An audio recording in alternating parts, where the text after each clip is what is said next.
For making this such a fun first day at New Media Expo, and I've seen people from all over the world. Thank you for coming. I want to mention a few important times to keep in mind before we get started with this afternoon's keynote. At 4:30 this afternoon, right after the end of the keynote, the speed networking sessions are going to start. It's right across the hall, right through the entrance to the trade show floor. You're going to hang a left, see all the speed dating tables there. Go enjoy your meetings. And then tonight at 7 o'clock, come back here, right here in the keynote hall. You can bring friends. They don't have to have a pass. We're going to have a mixer.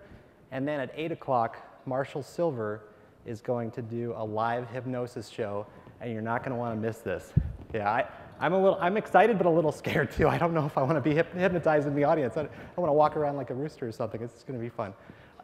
Also, tomorrow morning, 9 o'clock, Scott Stratton's going to give his keynote. You're going to want to get here early. The first 500 people are going to receive a copy of Scott's newest book. So we'll see you tomorrow morning as well. This event couldn't be possible without our wonderful sponsors.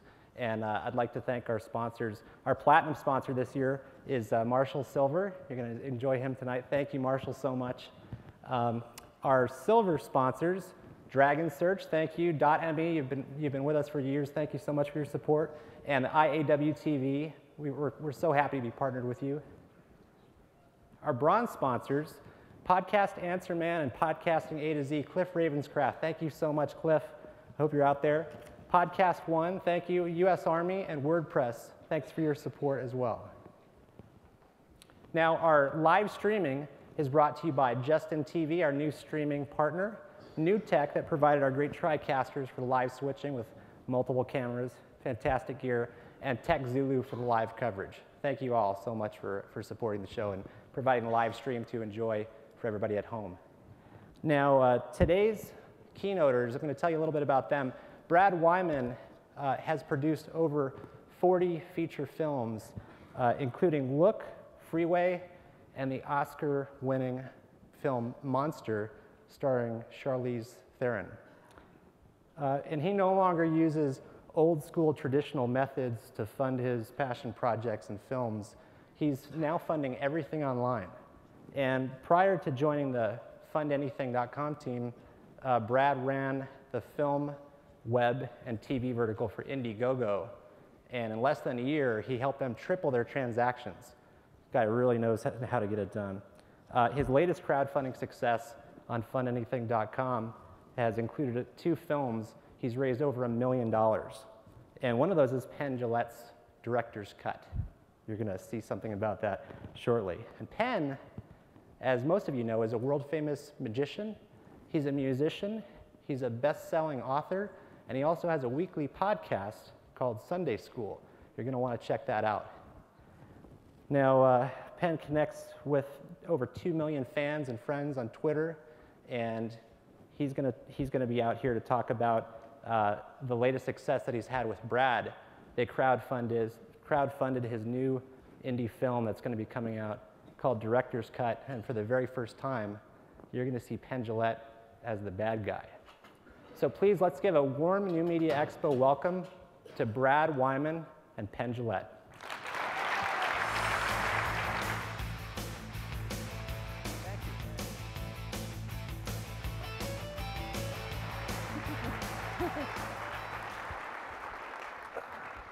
Oh, look what's on the left. Very attractive.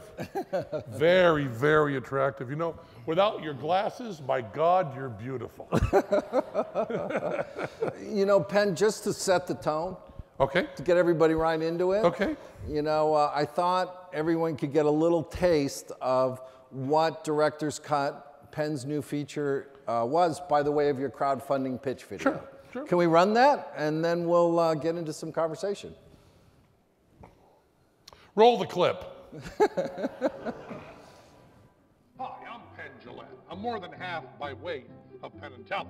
I do a comedy magic show in Las Vegas. People love our magic show in Vegas. Children love our show. Children hug me at airports. I'm your mom's favorite atheist.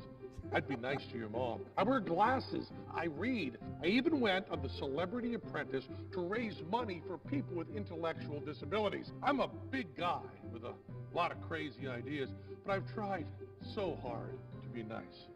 Now I'd like you to contribute money so I can make a movie. I don't need a lot of money by movie-making standards, but I need more than I have myself. The movie I want to make is called Director's Cut.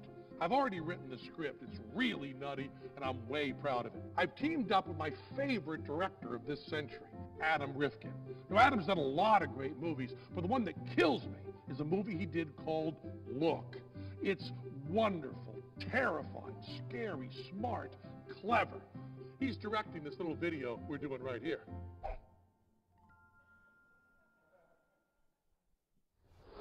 Director's Cut is like nothing you've ever seen. It'll be funny in places, but it's a scary, intellectual mystery. We need to cast the perfect woman to play the lead. We're looking. She has to be great. Whomever we cast to play the lead will be the star of our movie and the star of the mystery movie within our mystery movie. You'll understand that as soon as you see it, and if you contribute and help us make this movie, you'll be the first to see it. And Adam and I have a lot of great rewards to get you to help make our movie. It's going to be nutty and scary, the kind of movie I want to see. No, I don't play the hero in Director's Cut. Director's Cut, I'm not the hero. In this movie, I'm the bad guy. Your mother isn't gonna like me in Director's Cut. No, I'm not asking you to help us make this movie because I need a job. I have a job. I do a nice magic show in Vegas. And I'm not asking you to help us make this movie because I want to be a movie star. Look at me! I'm not gonna be a movie star.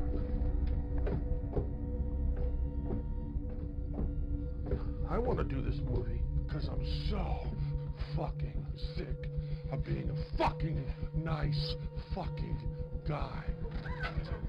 I don't want to be the bad guy in this movie. I fucking need to be the bad guy in this movie.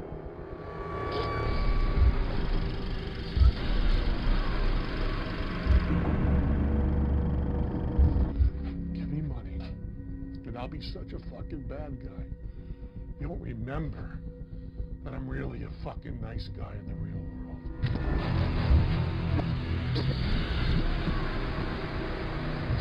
Come on, please. Help me be a bad guy. Did you miss me?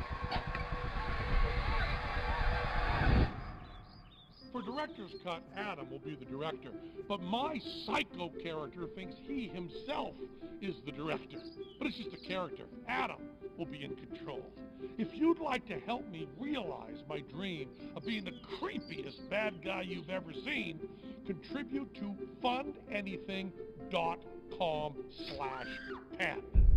Yes. Help us.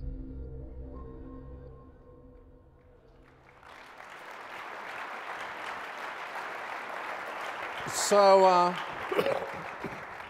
the movie's financed. Yeah, we get all the money. We have all the money we need, but that hasn't stopped us. No. Too much is always better than not enough. Should we pass the hat? So we're doing that. We're coming close to that. Since we've stopped the campaign, Right. we've made almost $20,000. And where would people find you to do that? We have a site called makepenbad.com. And you can still be a people part- can go. You know, one of the things we've done is, as you know very well, I mean, the reason that we ended up with Fund Anything is that the movie I talk about is being really my favorite movie of the past 20 years is a movie called Look. And you have to know Adam Rifkin's Look because Look is too common a word to have to search for. But it's on iTunes and it's called Look, and it's an incredible movie and was produced by Brad. So one of the reasons we were involved with that is because Brad was at the time with Fund Anything, and we went and did that. And when we were done with the whole fundraising, we just kind of, there's so much fulfillment to have to do, which is kind of that's the term they use for all the stuff you give the people that Rewards. give you money. Rewards. Yeah. And there's so much of that to do. I mean, almost 10% of the budget for the movie will be done with the rewards that people have given us. So we've just kept it going, also because they've been fun. You know, I was afraid, some of the rewards we're doing are you get to come backstage at Penn and Teller, we give you magic lessons, you get to come to my house for a movie night, you get to hang out, go to lunch. There's an awful lot of access, and I thought it would be creepy and bad to open myself up like that. And the real shock so far, I mean, the creeps may be in line, but so far, it's been an absolute joy. I mean, That's interesting. It's a weird thing to say. I saw Mac King, who does a great magic show in town, if you get a chance to see it, over at Harrah's, the best comedy magic show you'll ever see. And Mac King said he'd listen to my podcast and hear me talking about how much I enjoyed meeting the people that funded the movie. And he said, so what's the real deal on that? He just assumed that I was lying on the podcast, which is a fine assumption to make. But in this case, I happen to be telling the truth. Well, I think, you know, being new media, you know, to just kind of segue into that, sure. This is not traditional financing. So traditional financing, you'd probably go talk to studio heads and stuff. Well, we did. I mean, part of the thing that you want to do if you're going to crowdfund is, first of all, you want to fail the other way. I've had this script kicking around for 4 or 5 years, the script to director's cut. And I've gone in and pitched it, and the pitch always went very well, and we even got to the next step with a few studios. But you've only got about 7 people that you can talk to in Hollywood. Got to kiss any tookus? You got to kiss a lot of ass, yeah, an awful lot. But that's okay. You know, you're going to be working with people. It's okay to and they're putting up a lot of money. So you have to do But who that. would you prefer? Well, what I enjoy, you know, well, the nice thing about this is that although you have to be nice in order to crowdfund to about 5,000 people, as opposed to about 5 people if you did it the traditional way, the 5,000 people are actually good, sane, nice people, and the 5 people are dangerous, hateful psychotics. So it balances off that way. And I don't know, I mean, whose ass you prefer to kiss. There may be some in here that enjoy dangerous, psychotic ass kissing, and God bless you. Go do it the studio way. But you love your fans. I do, and we also never had a real fear of our fans. I mean, if you go to every show in Vegas, after the show, Teller and I hang out and meet anyone that wants to meet us after the show. It's the equivalent of everybody having a backstage pass, and no other show does that. And we did it not because it was a marketing idea, but because we used to, we're carny trash. So we used to work fairs and stuff. There was just no backstage. And when we were off Broadway, we just kind of continued meeting people after the show. And everyone assumed that as soon as we got to Broadway, we'd stop doing that, and we just kind of didn't. And so it takes us, when we played London last time, we were playing a theater that was like 3,500 seats, or maybe a bit more. And it was filled up. And so the amount of time meeting people after the show was actually longer than the show itself. We actually crossed that threshold. We would do a 90-minute show and then an hour and 45 minutes afterwards talking to people. And we enjoy it. I mean, it turns out that if you're the kind of person that likes the Penn and Teller show, my chances of liking you go way up. No, but I mean, it is so sad and cynical and heartbreaking, the number of people I know in show business that show contempt for the very people that support them. And you've seen that too. Sure. And it's so sad. I mean, the sadness is not really for the people that they show contempt for, but the people who feel that contempt. What a horrible experience to go out and do a show every night for people that you don't respect and care for. It's just so sad. So it makes you, Penn. Well, I don't know. And so crowdfunding became this really, really good idea. You know, I talked a lot to, I'm very good friends with Neil Gaiman, whose wife, Amanda Palmer, did the big crowdfunding thing for her record. And she said that she gave out 30 rewards of going to people's homes and doing a concert on her ukulele just by herself in people's homes. And she said of the 30 shows she did, 28 of them weren't creepy at all.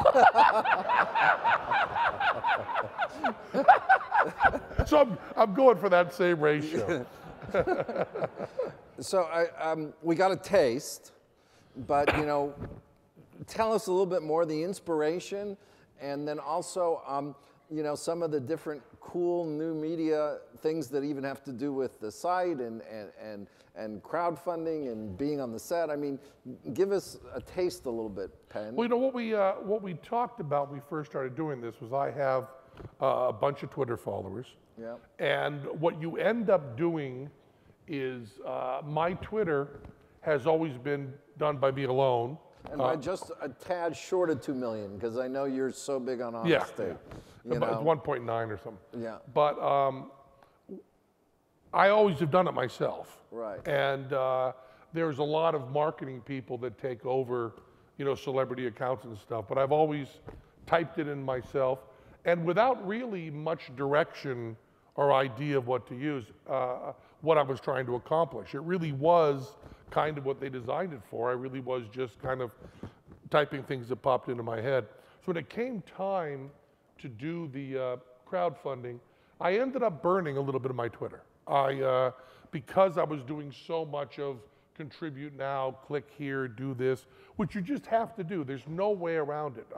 You are asking people for money, and you need to ask them for money, and there's no shame in that. But it does especially mean, when you give them back the stuff you were giving back. Exactly. What I'm talking about is put a ton of energy into more value for any contribution. Our goal so far, one of the things we've done is if people gave X amount of money, they get to come to the show and come backstage and get a magic lesson. And our goal in this is we're hoping that every single person that contributes actually feels like they've gotten much more than they expected and much more value than they wanted. And so far, we've done that very, very well. I mean, we've spent much more time than the people expected. And for the magic lesson, because I play, before the show, I play upright bass for about an hour, I'm not able to be back with them before the show. So I brought in the best magician in the world, right. Johnny Thompson, who is the guy who mentors Teller and I, and has for a long time, and really writes with us and directs with us and really works on every move we do and coaches us in everything we do in the show. I brought him back to teach the people magic. And we had a guy last week who came in from Canada, and before the show got a magic lesson with Johnny Thompson. And then after the show, he met me and Teller, and son of a bitch fooled us. Wow. With a trick that Johnny had taught him. So there was inventiveness in getting people to the site, but I was really thinking more about trying to lead you to the inventiveness of the movie and new media and how, like, even the villain might appear in the movie. Well, one of the things that really inspired me, the idea of Director's Cut, very, very quickly so that I can then expand on it, is I was fascinated by the idea that we're all familiar with director's commentaries. And director's commentaries over movies always have this close-mic'd personal feel, and you really trust the director. And you get kind of lulled into this very personal space. So I thought that the idea of having a director's commentary that was done by someone who thought he was the director, but you found out as the movie went on, really wasn't the director, but was actually just a criminal who'd kidnapped the lead actor. And that's you. That's me, yeah. So I will do the whole director's commentary, and you realize about halfway through or a third of the way through that I'm not really the director, but I'm really the bad guy in the movie. And I had that idea, and I had it all written and all laid out. But one of the problems with the movie, one of the logical problems, was I had to get my bad guy onto the set. And my way of doing that was kind of like he's delivering pizza or delivering food or something. It was a pretty weak part of the movie. And then we started monkeying with the idea of crowdfunding it. I went back and rewrote the whole script, because now the logic of the script becomes better, because the bad guy, me, Herbert is the character's name, gets on the set by crowdfunding. So he is the person who crowdfunded the movie. Buys the reward, the cameo. As a reward, he gets to be on the set and take pictures. And that allows him to go over to the person who has the FTP site and is putting up all the video from the day. He just videos the guy typing in the password, and that gives him all the outtakes to the movie, so he can recut it the way he wants. That also gives him access to the police uniform that he steals, and gives him access to the lead woman in the movie, who he kidnaps and then forces at knife point at his home to redo the lines the way he wants them to cut them back into the movie. And then going with authenticity. Yeah, well, I was going to throw that in. Yeah. And then we got very near our goal on Fund Anything. We got very, very close. At the last second, we had Herbert Blunt, who's the character, actually was the one who put the money in to put it over the top, and then wrote a message on our board that said, Adam, I can't wait to help you direct this movie. I can't wait to be part of funding it. I am so happy I'm going to be there all the time working with this movie. You can follow Herbert on Twitter now, can't you? He will be doing that. And you can also kind of tell what actresses we're talking to because he begins following them. Oh, no. The instant that happens. You know, one of the things I loved about Blair Witch, that everybody loved about the Blair Witch Project, was the fact that it didn't happen in a movie theater, but really was the first movie to happen in social media. And I love that. I love that there was all that stuff going on. So I wanted to really have Director's Cut really be that. So as the movie progresses and as we make it, you will see the bad guy sending in his own videos, doing his own vines, following people, making comments to Adam, and showing up on the set and all of those things.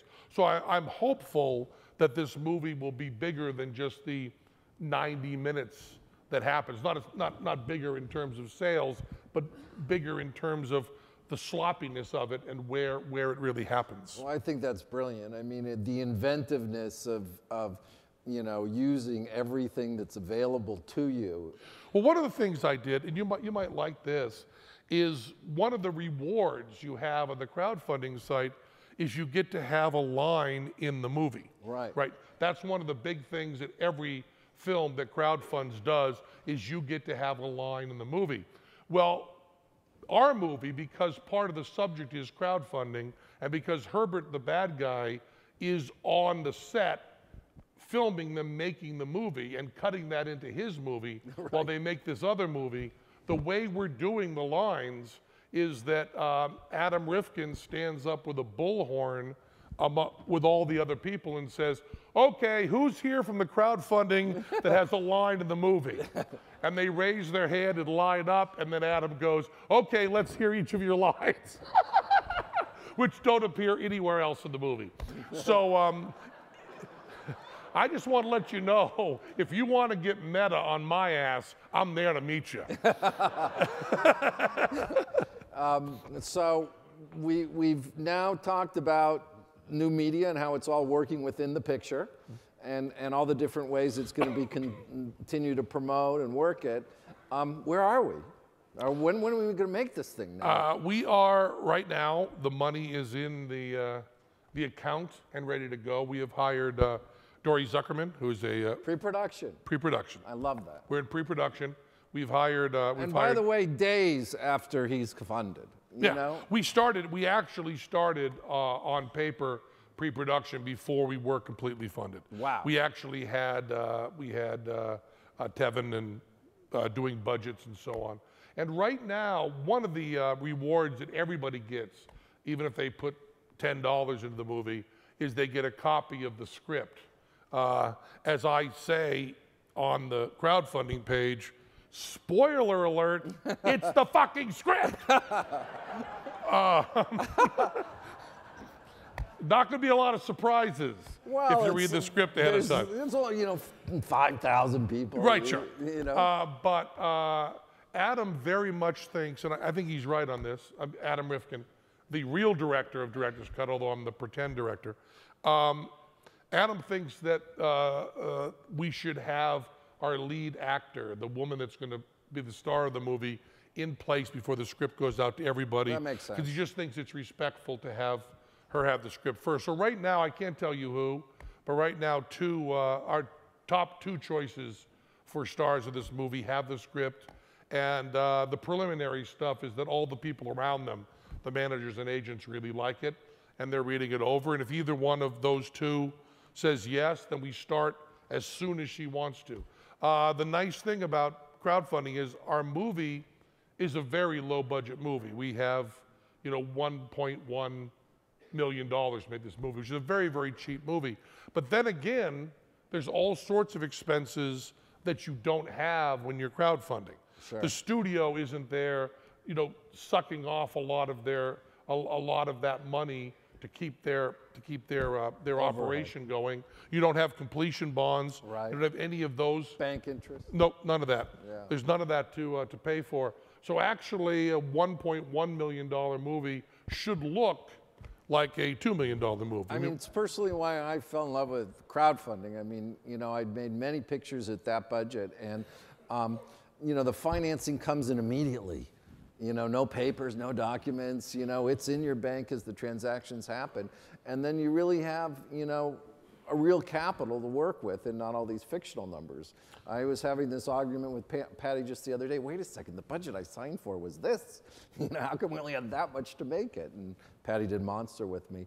Now, Penn, though, just to get off of direction for a second, I do want to talk about a little bit more new media. Sure. You have a podcast every Sunday? Yeah, I do a thing called Penn's Sunday School, and I've been doing that for a while. It's on Adam Carolla's network. However you define, nobody knows any of this stuff. It's being invented as we go. Crowdfunding is so new. Podcasts are fairly new. Really 10 years, and even that's stretching it. It's a really wonderful way.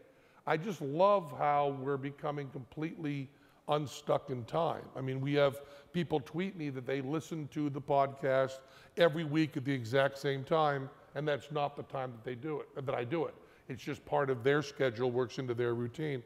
And doing 90 minutes a week, I mean, Adam Carolla does 90 minutes a day, and that's a whole different kind of thing. But you don't do anything else. You don't write books, have a magic show every night. But I'm not talking about the amount of work. I'm talking about the intellectual content. If you do once a week for 90 minutes, you can really kind of dig into a topic. And oddly, doing a show every day, morning radio, you have to jump around a little more than you do 1 week. You can make it more personal. And I've loved doing that. And we have an expression that Glenn Ally, who runs the whole Penn and Teller operation. Shout out to Glenn wherever he is. Amazing guy. We don't, he always says about selling a show, it's not anything, it's everything. Yeah. And you can't tell whether Twitter sells tickets to Penn and Teller or whether Director's Cut makes, informs Twitter, or they go back and forth. Or Sunday school. You just kind of do everything, And I just finished. I did this movie called Tim's Vermeer. Yeah. A lot of the questions you get when you do crowdfunding is people will ask you, I think a very reasonable question, which is, why don't you fund it yourself? And the answer is, the blunt answer is, of course, I can't afford it. But there's a reason I can't afford it, which is the movie The Aristocrats, I funded with all my money, and the movie Tim's Vermeer, I funded with all my money. And we haven't gotten the money back on Tim's Vermeer yet. Well, as a motion picture producer, I can just tell anyone, finance your movies. Yeah. Don't spend it, because also, too, I think it's a great validation that people want to see this picture. Also, it's not about ego. It's not about I want to make it. You've had, literally the community and the crowd finance your movie ahead of time. Yeah, that's also part, to not disparage studios too much, their gatekeeping function is a real and valid function. If you really can't get money for your movie any place, then you probably shouldn't make your movie. Now, there's a little bit of an argument with that, because I believe that movies that are great pitches are almost automatically not great movies. I think if you really can get everything good out of your movie in a 10-minute pitch, maybe what your movie should be is a 10-minute pitch. That having been said, I think that you should have a feeling that you can get other people on board before you jump into making a movie. So can I ask why? I mean, is this, blogging, tweeting, you know, features, your little magic show. I mean, why, Penn? I mean, you know, you're surely successful in magic, you know, and have a great career. Why are you using all these new medias? I mean, why? I don't think, there isn't any sort of overall plan. There's no sort of, I have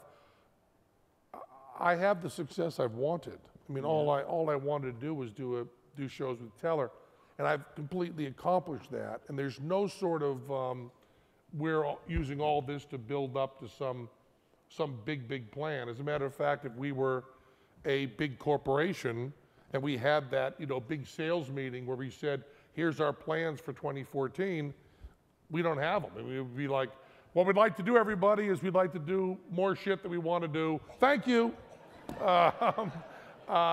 We don't have any sort of big goals.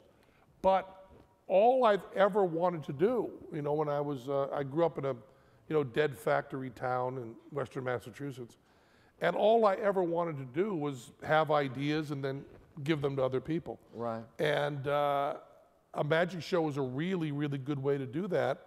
And if that was all I had, I would be thrilled to pieces.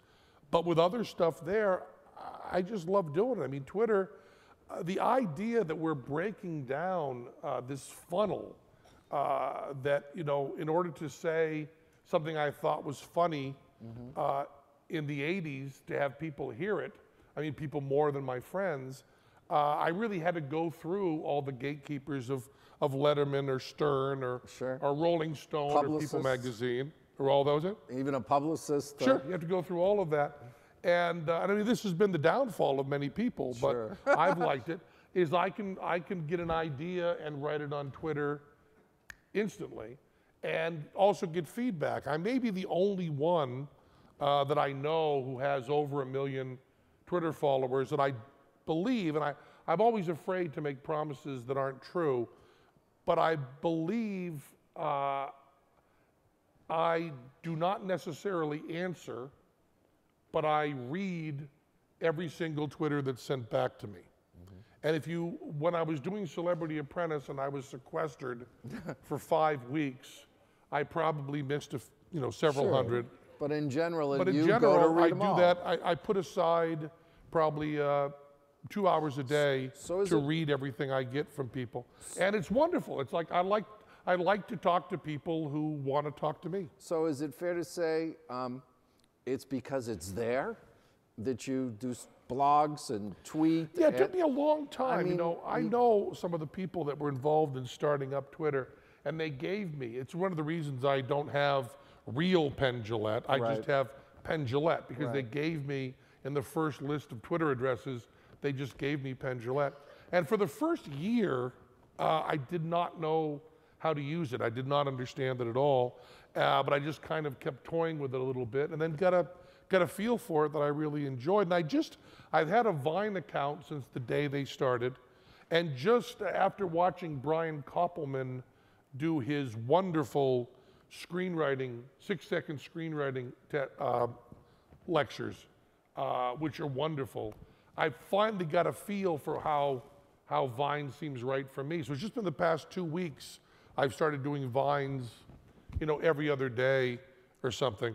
But you know, it took me a while to learn about email. You know, I had my email address in 1984, and at that time, if you had email, the only people you could write to were Steve Jobs and Bill Gates. You know, you'd write, "Hey Bill, what'd you have for breakfast?" "Oh, grapefruit, me too." So that, because my first address, Steve Jobs got it for me. Right. And so it was a very small group, and trying to tell people then what email was, why it was better for certain things than talking on the phone was very, very difficult.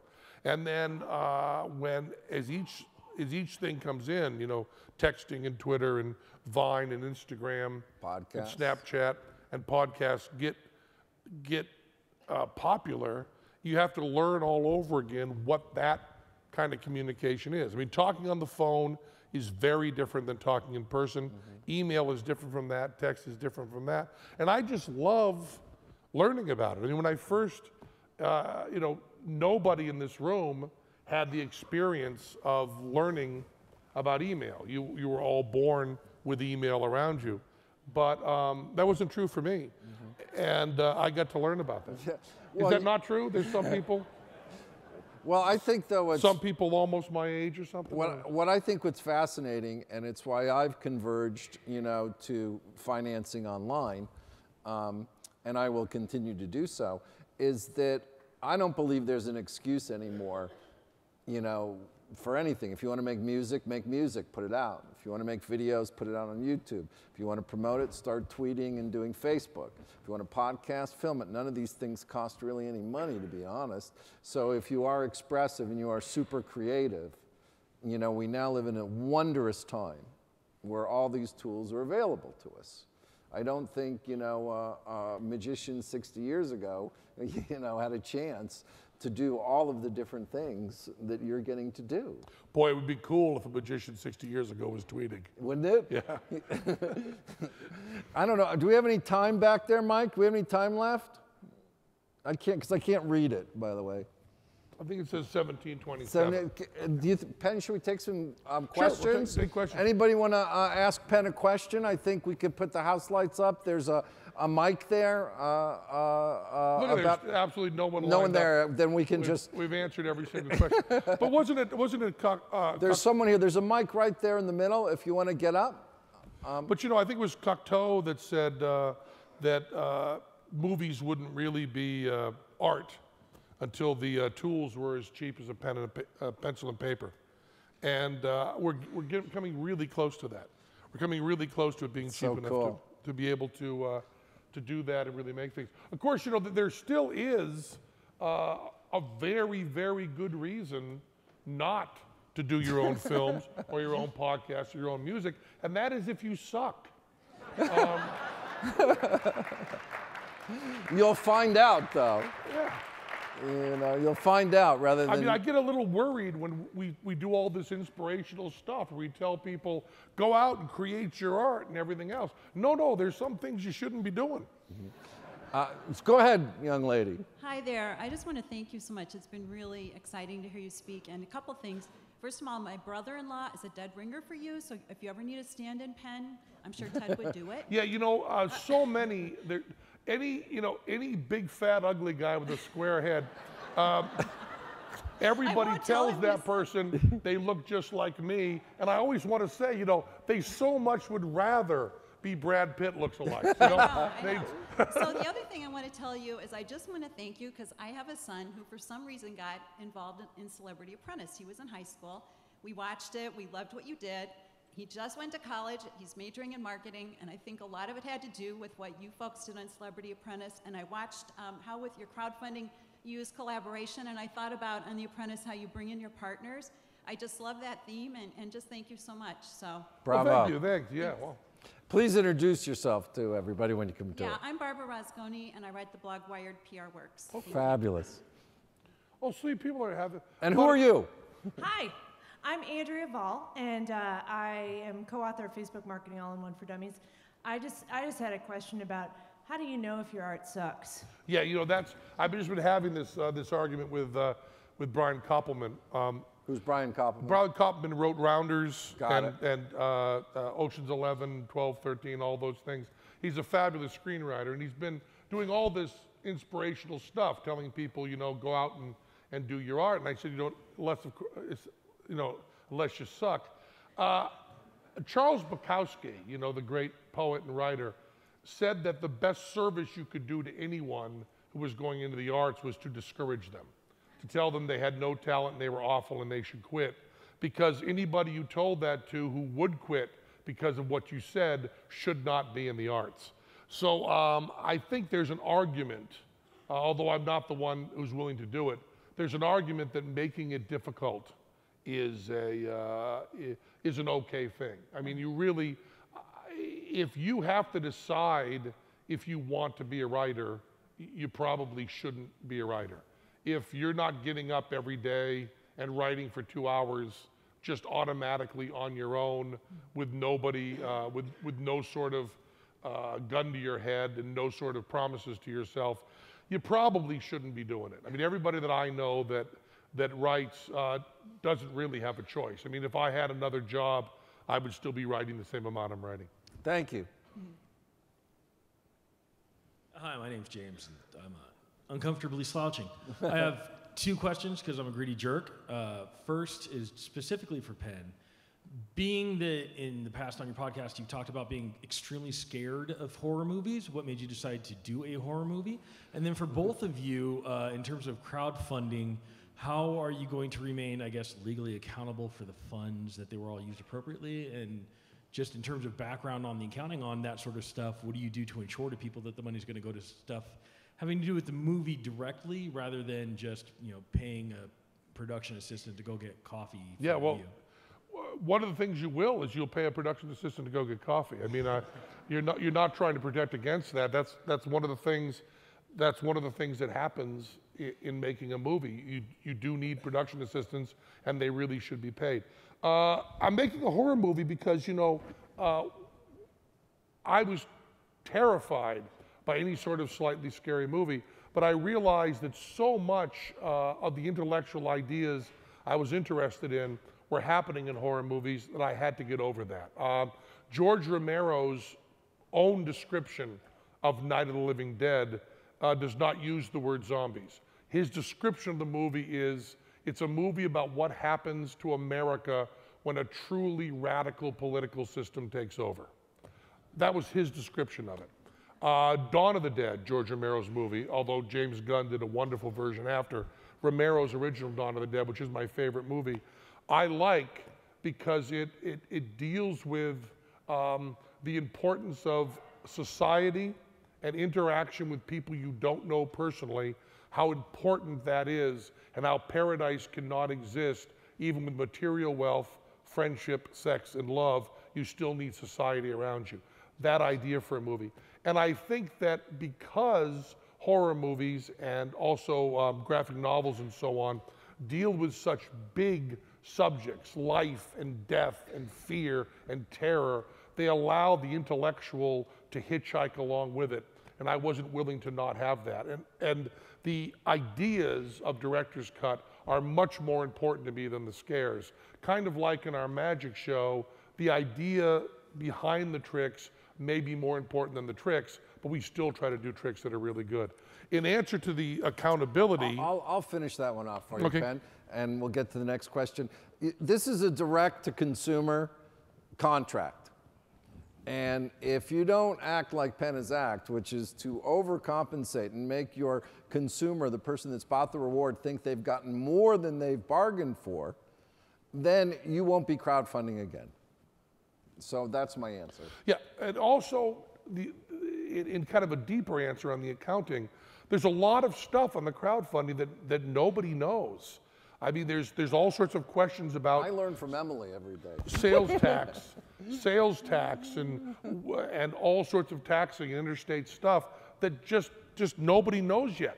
You're kind of creating this new thing. So, you know, what I'm hopeful of is that we can make the 5,000 people who've helped me make this movie really, really happy and try to pay all our taxes and do all of that. And make a good movie. And hope that with a good movie at the end of that, that's a reward and we can do it again. I mean, all of this stuff, all of the stuff we do in our lives, once you've gone beyond just creating food, you know, what you do is you're just playing pinball. If you do it well, you get to do it again. Exactly. Next, please introduce yourself, too. Hi, I'm Charles from Success Freaks. And first off, I wanted Success to say... Freaks. Yes, sir, Success Freaks. First off, I wanted to say Penn and Teller's Bullshit was an amazing show. Thank you. It Bravo. changed a lot of views. It was great. Let's crowdfund and get that one back. Coming up in a Southern Baptist church home, that really changed the way I saw the world a lot. Secondly, we're all about, obviously, chasing success, discovering our dream, finding it, catching it, and living it as Success Freaks. My co-host and partner is in the Renaissance world. He's my teller, if you will.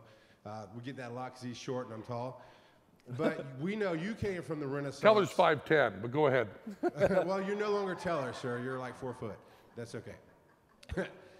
Coming from the Renaissance Festival world, was there a moment where you almost gave up on your craft, knowing that that's a hard world to be in, not knowing where you'd be successful today? Is there a story where you almost gave up and you're not the Jillette that you are now? I'm so sorry that I don't have that story.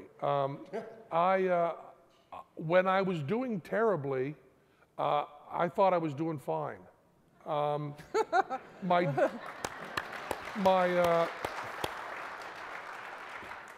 dad was a jail guard, you know, and he worked at one of the most heart-crushing jobs you can have, being a jail guard, and then came home to his family and got all his joy from his family and never once complained about his work. It wasn't until I was an adult that I realized how awful his job must have been. And when I was working as a street juggler, I was supporting myself and getting some joy from my job. I consider that to be success. And anything beyond that is wonderful, but it's incredible that we live in a world and in a century where we can get some joy from our jobs. 100 years ago, that just plain wasn't true. That was really, really rare. And it's still rarer than it should be, but it's a pretty beautiful thing. I'm not one to quote Neil Simon, but Neil Simon said that the difference between making $0 a week doing what you love and making $200 a week doing what you love is enormous. And after that, you don't notice the zeros nearly as much. So I think that my level of what I consider success is probably so much lower than other people's. I considered myself a success the instant I was eating and supporting myself doing what I loved. Even though the first time I was doing that, I was living on the streets and actually homeless, I was still eating and doing shows, and I just loved it.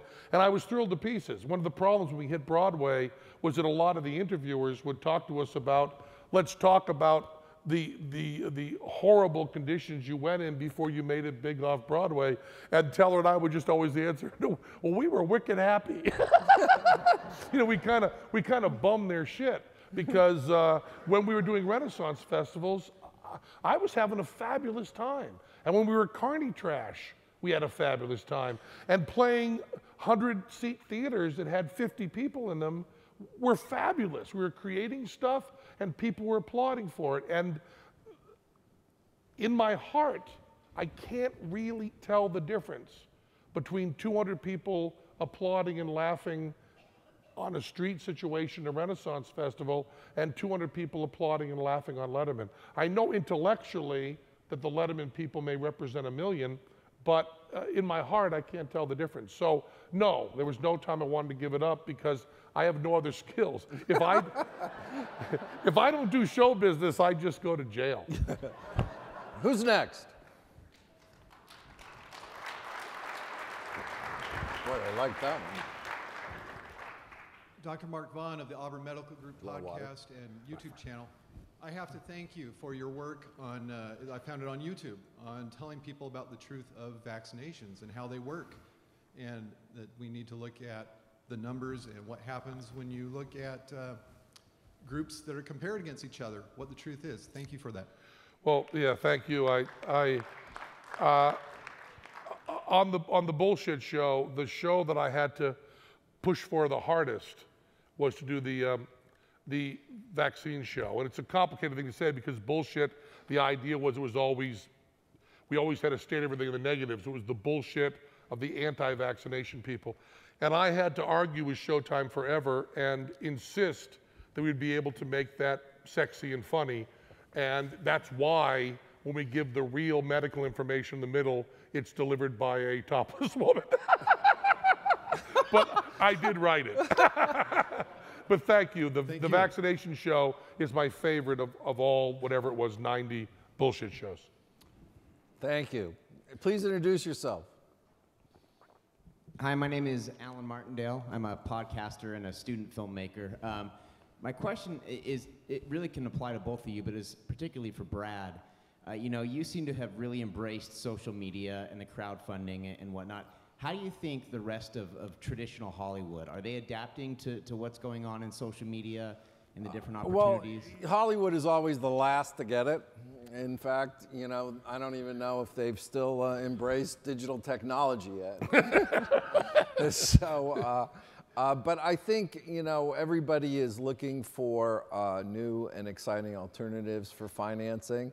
And I do believe, truly, which is why I do what I do, that at some point every film will have some aspect of crowdfunding to it for the social engagement, for the ability to have direct communication, just like when people that had films, you know, refused, and I was there to put a Facebook page up for their film or a Twitter account for their, you know, film, they were against it in Hollywood. And now I don't think there's probably a film out there that doesn't have both. Great, thank you. Hi, Nika Noor with the Internet Association based in Washington, D.C. I have a question for Penn Jillette.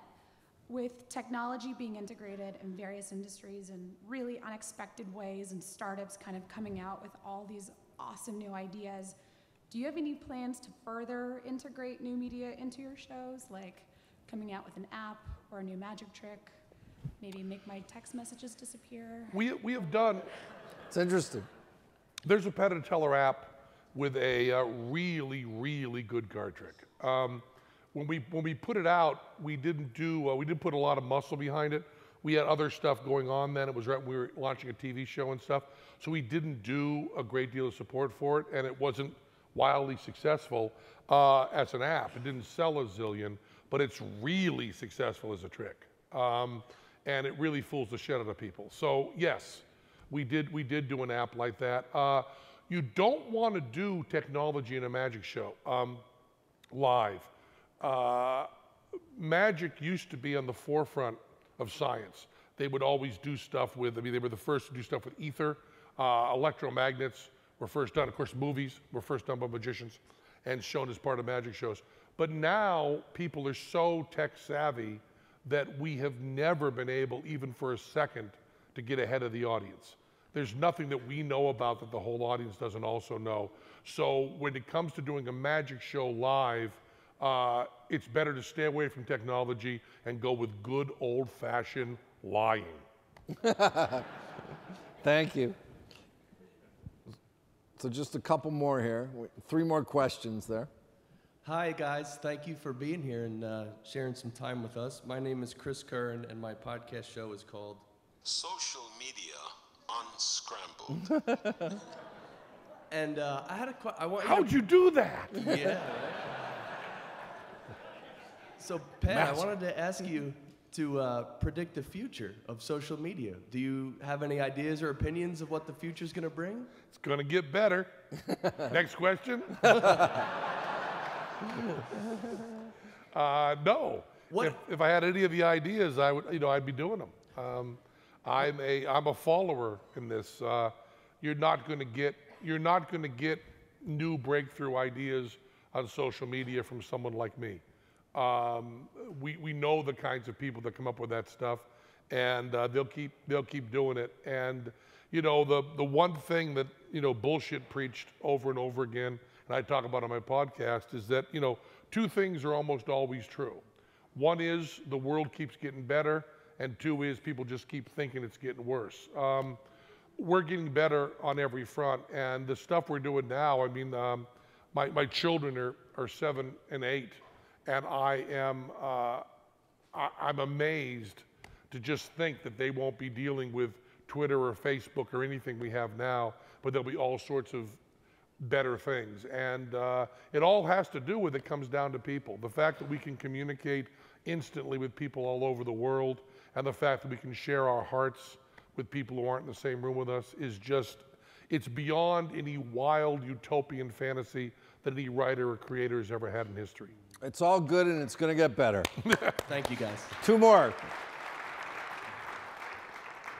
Hey, Penn, I'm JP Stonestreet, the Smart Energized Entrepreneur podcast. I saw your show last time I was in Vegas. Fantastic. I told everybody about it, like recounting all the tricks and stuff. I was completely amazed. The question I had is, my mom always said, never talk about religion or politics. And you talk about both. Man, I wish she told me that. So my question is... Fuck, things would have gone so much smoother. So my question is, did you do that from the beginning, or did you wait till you had the big stage before you started speaking your voice on those topics? I have always felt that the job of a entertainer, performer, artist, whoever you want to do it, as Allen Ginsberg said about the poet, is to stand naked on stage. I believe you're supposed to speak from your heart. And I think that that's very good advice your mother gave you, like most the other advice she gave you. Very good advice for Thanksgiving dinner with the relatives, and very good advice for backyard barbecues. But I think if you've decided to go into communication, your job is to not hold very much back. I hold stuff back a little bit on my family.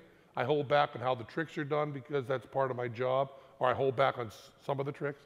But I believe that religion and politics are really, really, really important. And I believe the best way to find out you're wrong is to say what you believe to as many people as possible. A lot of things I've been corrected on, I would not have been corrected on if I didn't shoot my mouth off.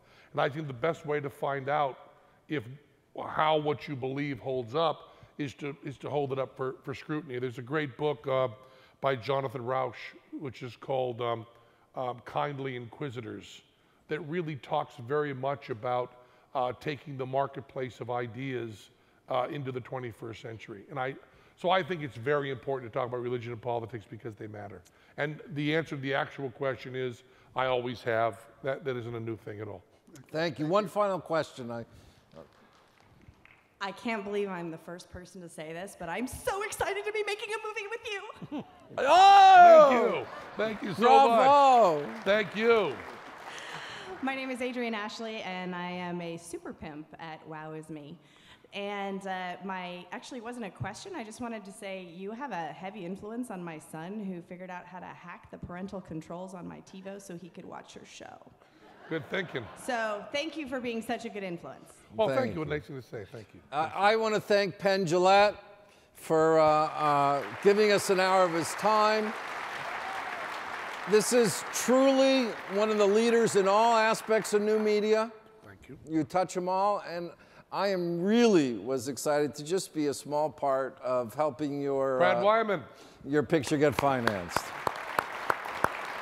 Thank you, Dave. Thank you.